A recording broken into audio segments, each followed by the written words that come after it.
Hey guys, welcome to the podcast. Coach here. Today's subject is going to be about retaining wall and hillside plantings. The challenges and choices in that particular landscape genre. You know, maybe you've bought a home or built a home, and in this new slice of heaven that you've embarked on, you have an existing retaining wall, a hillside or slope that needs attention for one reason or another. Maybe it is littered right now with inappropriate plantings, weeds, bramble, who knows. Maybe it is unstable and needs plantings. Maybe the wall is weakened and is actually threatening to fall down, which I have read about recently. Many of these circumstances are present in tens of thousands of landscapes throughout the country and around the globe. It's not that uncommon to have retaining walls fail after a long time, depending on their construction and depending on one other element that we will talk about today. Speaking of talking about today, this is what our topic is: hillside plantings, landscaping, and retaining walls. The joys of dealing with slopes, hillsides, and our landscapes. I am glad you are here. Maestro, put your damn mask on and get us underway, please. Hey, I'm Matt, and you can call me Coach. Every week I bring to you landscape tips and tricks, design concepts and theories in a very hopefully easy to understand format so you can tackle projects yourself, get the professional results you want, be a heck of a lot more self-reliant in this day and age, and save a boatload of money in the process. You know, after a 20-plus year career as a successful self-employed landscape designer and contractor, retail nursery manager, and educated in ornamental horticulture, I bring with me a lot of knowledge and experience that I want to share with you, the modern, educated, self-reliant homeowner of today. You know, my first home in lovely Hayward, California was a blessing and a nightmare, all wrapped into a steep, overgrown mess that called upon all my patience and skill that I had at the ripe old age of 24. The front yard was sloped, yes, but somewhat manageable. But the backyard, holy crap, it had about 20 feet of manageable slope with a flat patio, and then it went up just about 30 degrees up. It had been terraced with kind of an elaborate, albeit narrow, poured concrete serpentine retaining wall, or walls actually. There was 3 terraces in that yard, and then a small flat patio pad way up at the top of the hill with a dilapidated patio enclosure on top of it. Now, I found all this stuff, the retaining walls, after clearing out all the overgrown bushes, trees, that Texas privet. My God, I hate Texas privet. Those were cleared out. 2 big palm trees, and if you've never taken out a palm tree, it is just a nightmare. But it took me over 3 months to achieve this demolition part of the project. And it took so long because I wasn't a full-time contractor then, and I had a brand new baby in the house and work and life in general, so 90 days to clean this mess all up. I have mentioned drainage issues at this house that I discovered the first winter I was there, and if you're over on the YouTube channel, check out the drainage video because I addressed that in quite detail. That was quite a mess that required some immediate attention when it started raining. Then the retaining wall was literally rebuilt over about a 10-foot section. That retaining wall was a whopping 6 inches wide. 6 inches wide and 24 inches, 18 of that above ground. And that was, gosh Lord, with a very flimsy plywood form and everything. That tested my mettle. I had not done that before, but I muddled through it. And so guys, after about 12 months or so, I had beaten that yard up enough to know that all the bruises and cuts and bleeding that it doled out to me, I finally caught up, and it was worth it at the end of it. I actually had a nice, usable landscape again. Now, fast forward to the present. For you guys needing to install some form of retention or retaining wall, the skill set that is required here, it can be easily attained, but mostly learned with practice, by small scale practice and watching YouTube and reading. Basically, in a nutshell, it is all about the base layer. The base layer that you create, like a foundation of a house. Got a lousy foundation, you're gonna have a lousy house. So the base layer of a block or concrete, wood, all that base layer has to be done level, compacted, set correctly, string line leveled, and then get that base layer in, tamped and set. And then from that point on, going up from there, it comes together rather quickly. It's all just based on that single layer of when you're stacking just about anything. If you're stacking a loose stack rock wall, if you're stacking a stackable geometric block wall, those things is what I kind of tended to follow when I was practicing. They were the easiest. It did require some digging. The trench that you have to do with a stacked block wall is generally about 8 inches, sometimes 12 inches deep, and then compacted gravel into it, and then you set your first course of that block wall. And generally it is submerged in the trench about 2/3 minimum, 2/3 of the first course. If you get my meaning, you have a trench full of compacted gravel, then you have your block set on top of it, and it is, every single block is leveled side to side and front to back, so it's just perfectly flat. And then once you get that, you can backfill in around it, and then the trench that is still, the block is still sitting in the trench, is part of the retention as well. So the actual hillside and trench is holding that block, and then you can come back in and start your wall vertically from that point. You know, I have to admit, I've never built huge retaining walls, you know, like what you've seen out on freeways and some places like that. That just wasn't my niche. I generally built retaining walls that were about 4 feet high or under. And I did do one that went across the whole expanse of one front yard, and on the channel you'll see a picture of that wall. Depending on your landscape situation, you may be building more than one wall to terrace the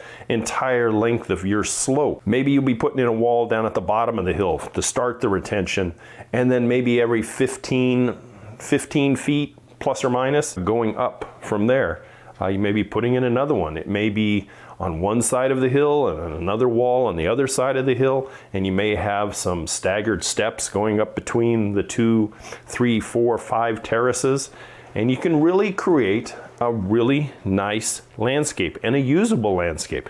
It just takes some sweat equity. That's basically what it boils down to. So one of the things I really want to address, and is super important, probably the number 2 in importance when building retaining walls, and that is drainage. Drainage that has to be installed correctly and placed at the base of each wall. If you have a 4-foot wall, even if you had a 3-foot wall, I would have some form of drainage at the base of that wall in the form of a perforated drain line, covered in gravel and wrapped in landscape fabric, and then you can backfill your soil after that. But don't just leave it just dirt. I strongly suggest you don't do that unless you have a very, very mild slope you're dealing with. Now, one exception to that would be a mild slope and all you're using is massive landscape boulders. You can dig those into the earth a little bit and then abut them up against each other and use them for your single course of your retaining wall. Maybe they're 24 inches by 24 inches, say,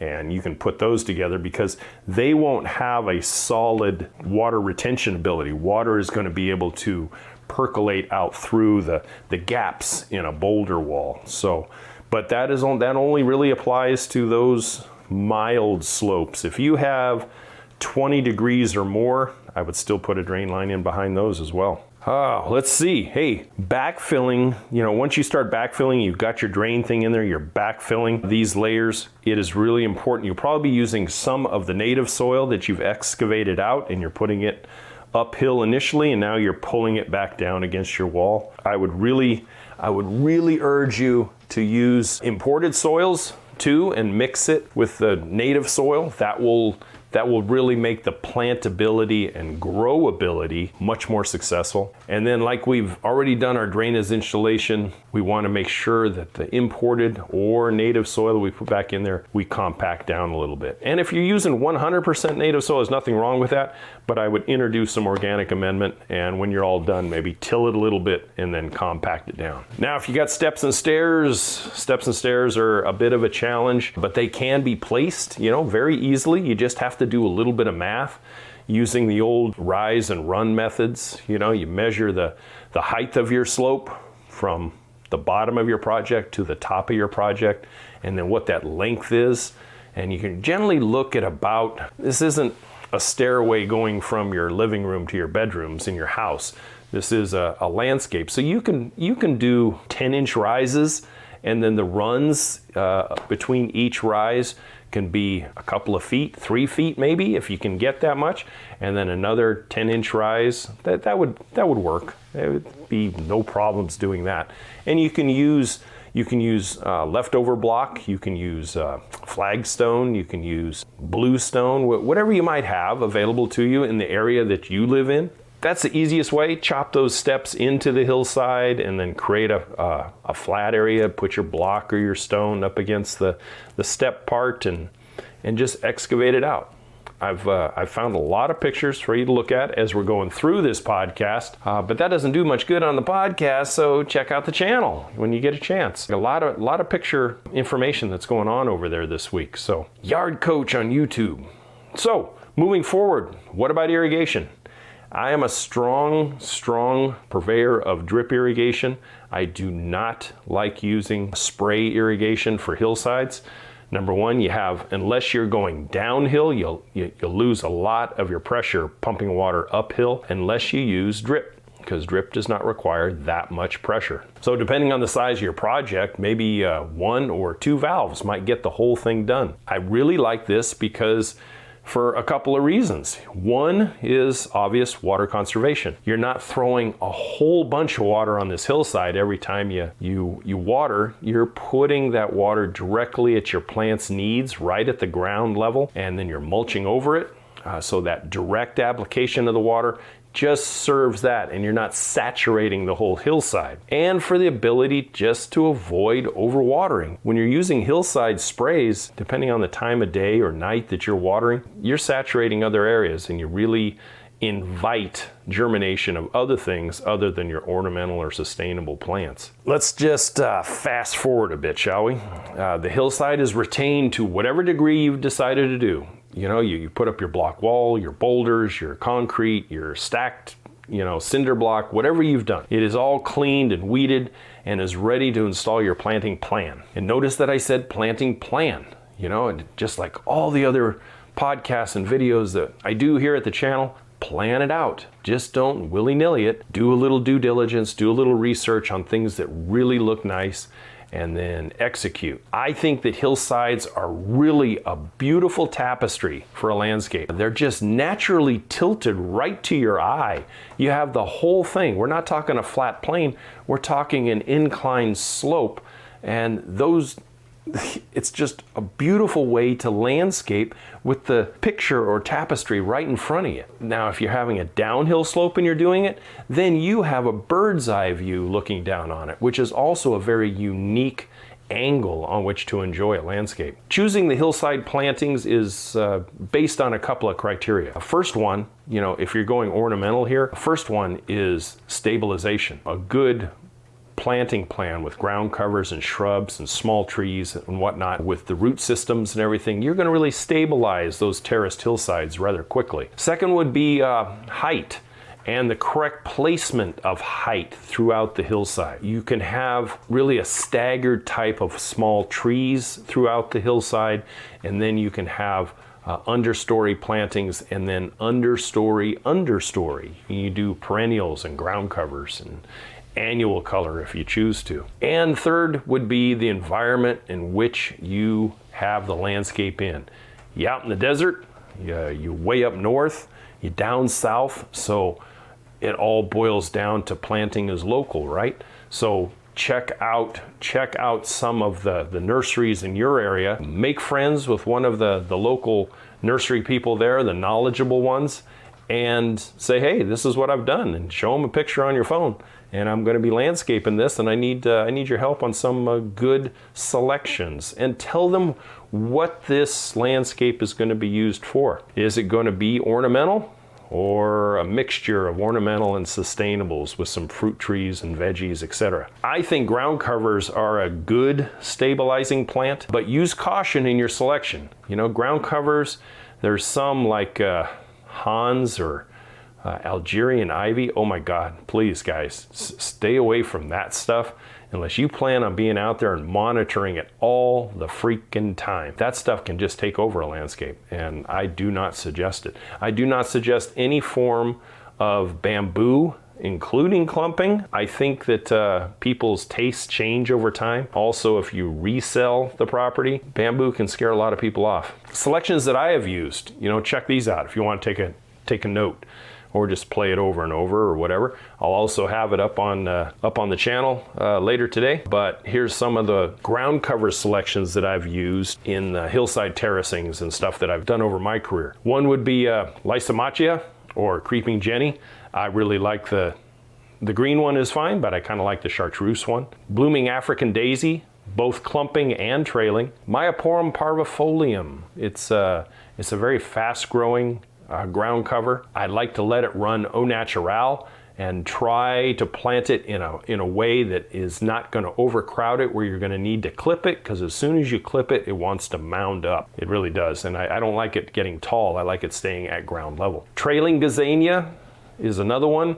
Emerald Carpet Manzanita, a hardy one for especially those mountainous areas. Creeping Rosemary, trailing or prostrate type of junipers like Wiltoni or Buffalo Blue Juniper, and creeping sedums. There's all kinds of, one that's super hardy almost everywhere is Dragon Blood. It's kind of a deciduous type of sedum, so it can be frozen to the ground, but then it'll come back the following year. Those are some of the ones that I've used over the years.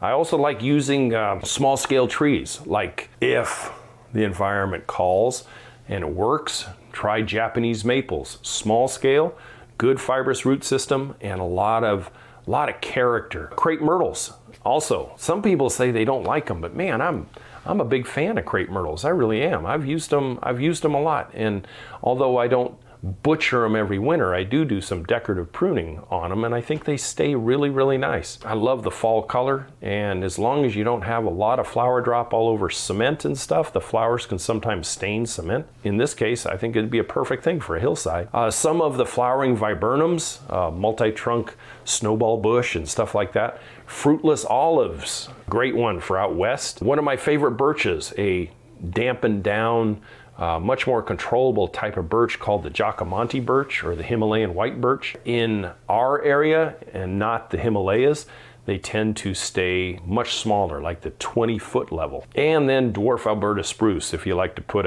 an alpine look to your hillside landscape. And when it comes to shrubs, many of the landscapes that I've done, I have used things like perennial hibiscus, like the Holy Grail. I did one of those plant of the weeks on that one. Some of the Spanish and French lavender plants. If you like multi-trunk crepe myrtles again, the black diamond selection crepe myrtle with its really deep burgundy, almost purple leaves, and then the usual crepe myrtles, such a beautiful contrasting colors there, and then it does get some fall color. Some of the mock oranges like cream de mint, or the new one, I think it's called golf ball. Some of the upright sedums also look nice, Ionium and some of the other ones. Even some of the exotics, like I did a couple in the Bay Area when I first got started. We used things like Parida Madeira, Formium, also known as New Zealand flax. The Formium looks really nice. You can use some of the smaller ones like Yellow Wave, really, really nice. And then one that I used a whole bunch intermixed with all this stuff was ornamental grasses.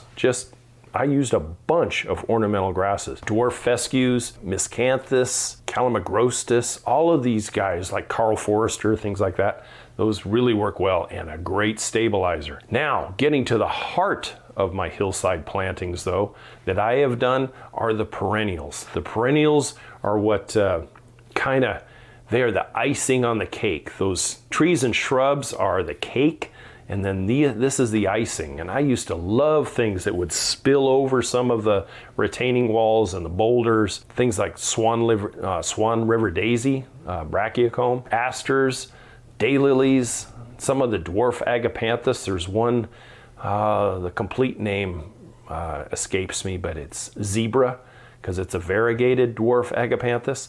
Lamb's ear, dwarf azaleas and rhododendrons, dwarf shrub rose, great retainer and stabilizer is the dwarf shrub roses. Black-eyed Susans, the rudbeckia varieties, and then some spillers like some annuals like calabrachoa, wave petunia, lobelia, blue star creeper, the isotoma, bronzajuga, even the jungle bronze.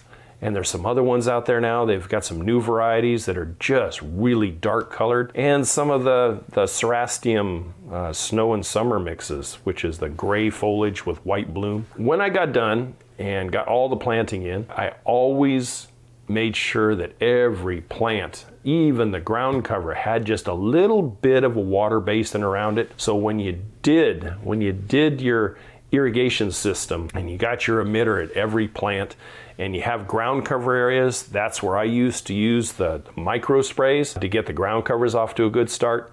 But mulch those plantings, bury that supply lines and the feeder lines, the 1/4-inch drippers, get those things down, and then you bring in a nice layer of mulch around it, and man, you're off to a great start. One thing I will suggest is, after you've got your project complete, if you have heavy rains in the forecast, like where I'm at today, talking to you from the southern part of Mississippi, man, we got a storm going on outside. We got some heavy rain, some thunder and lightning.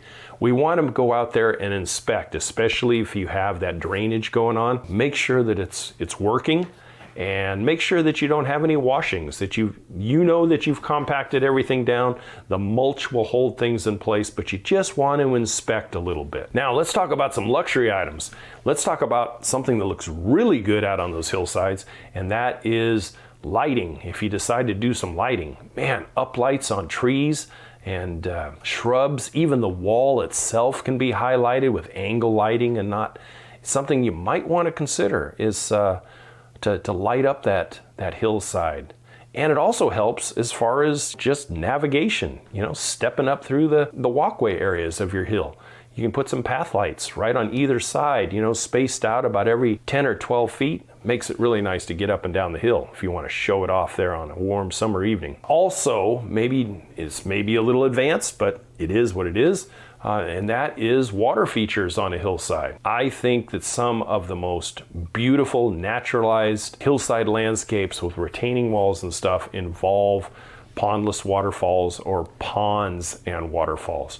With the gravel basin at the base of the hill, or the small pond at the base of the hill, and then maybe a 20 or 25 foot stream run coming from the top down.